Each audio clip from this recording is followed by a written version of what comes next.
புதுச்சேரியில் காங்கிரஸ் பிரமுகர் ஒருவரை கொலை செய்ய திட்டம் தீட்டி காத்திருந்த 8 பேர் கொண்ட கும்பல் போலீசாரிடம் சிக்கியிருக்கிறது. இதன் பின்னணி என்ன பார்க்கலாம்.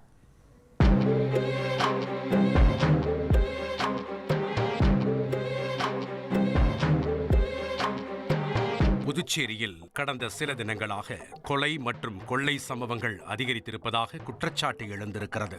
இதன் காரணமாக அந்தந்த காவல் சரக பகுதிகளில் புதுச்சேரி காவல்துறை தலைமையகம் ரோந்து பணிகளை தீவிரப்படுத்த உத்தரவிட்டுள்ளது. இதன் பேரில் தீவிர கண்காணிப்பில் இருந்த போலீசாருக்கு அரியாங்குப்பம் புறவழி சாலை பகுதி அருகே உள்ள அம்பேத்கர் நகரில் ஒரு கும்பல் பதுங்கியிருப்பதாக தகவல் கிடைத்திருக்கிறது. அங்கு சென்றபோது போலீசாரை கண்டதும் அந்த கும்பல் தெரித்து ஓடியிருக்கிறது.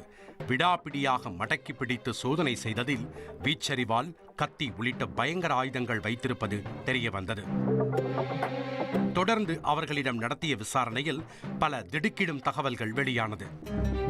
அரியாங்குப்பம் பிசிபி நகரைச் சேர்ந்தவர் காங்கிரஸ் பிரமுகர் கலையரசன். ரியல் எஸ்டேட் தொழிலதிபராக இருந்து வரும் இவர் விஸ்வா என்கிற ரவுடி கஞ்சா விற்பனை செய்தது தொடர்பாக புகார் கொடுத்திருக்கிறார்.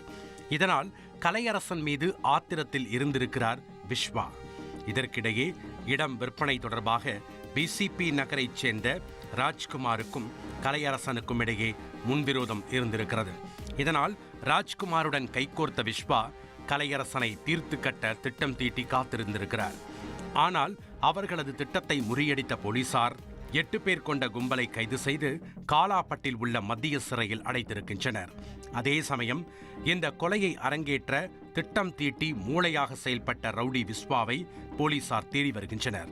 கடந்த சில வாரங்களுக்கு முன்பு புதுச்சேரியில் பாஜக பிரமுகரான உமாசங்கர் என்பவர் ஒரு கும்பலால் நடு ரோட்டில் வைத்து வெட்டி கொல்லப்பட்டார். இதனால் ஏற்பட்ட பதற்றம் ஓரளவிற்கு தணிந்திருக்கும் சூழலில் மற்றொரு படுகொலையை அரங்கேற்ற காத்திருந்த கும்பலின் திட்டத்தை போலீசார் முறியடித்திருக்கின்றனர். இதுபோன்ற குற்ற சம்பவங்கள் நடக்காத வகையில் காவல்துறை கண்காணிப்பை தீவிரப்படுத்த வேண்டும் என்பதே பொதுமக்களின் கோரிக்கையாக உள்ளது.